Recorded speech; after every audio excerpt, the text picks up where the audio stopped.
The Iraqi Defense Ministry says it's completed the first phase of its campaign to retake Fallujah from ISIL. A spokesman says Iraqi forces have isolated and surrounded the city. 74 pro-government troops have been killed, though, and another 95 wounded. In other fighting, 5 civilians were killed by Iraqi army shelling.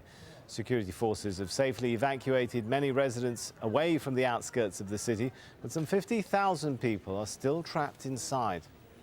Omar Saleh joins us now from the northern Iraqi city of Erbil. So, Omar, what's happening with these civilian casualties and reports of shelling by the army?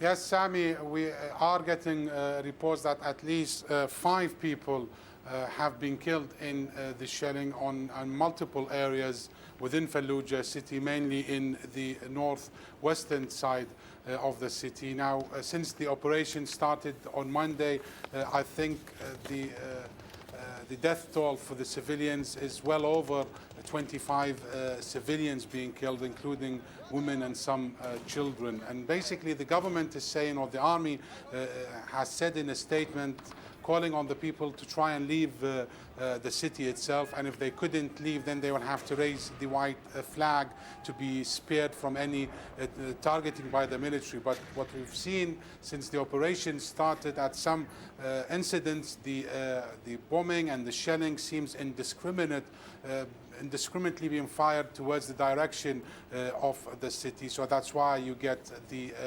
civilians being killed or injured, Sami. And Omar, this sort of fight that's happening, the civilian deaths, how much of a strain is that bringing to relations between the government and Sunni forces? It's not going very well, Sami, on multiple fronts when it comes with regards to the tribal forces. These are Sunni fighters from tribal leaders within Fallujah itself. We had an incident yesterday where a tribal sheikh ordered his men to stop fighting alongside the government forces and the Shia militias, because the Shia militias apparently went on, after liberating the town of Al-Garma, they burnt a few houses, and there were reports of burning and destroying a few mosques. Now, the government has refuted and denied those claims, but that tribal leader told his fighters to stop fighting in protest. Also, you have the political side.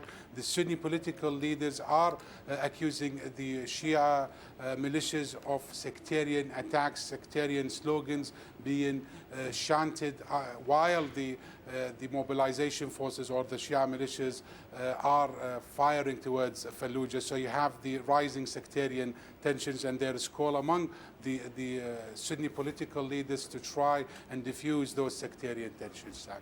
All right, Omar Saleh there. Thanks so much for that update.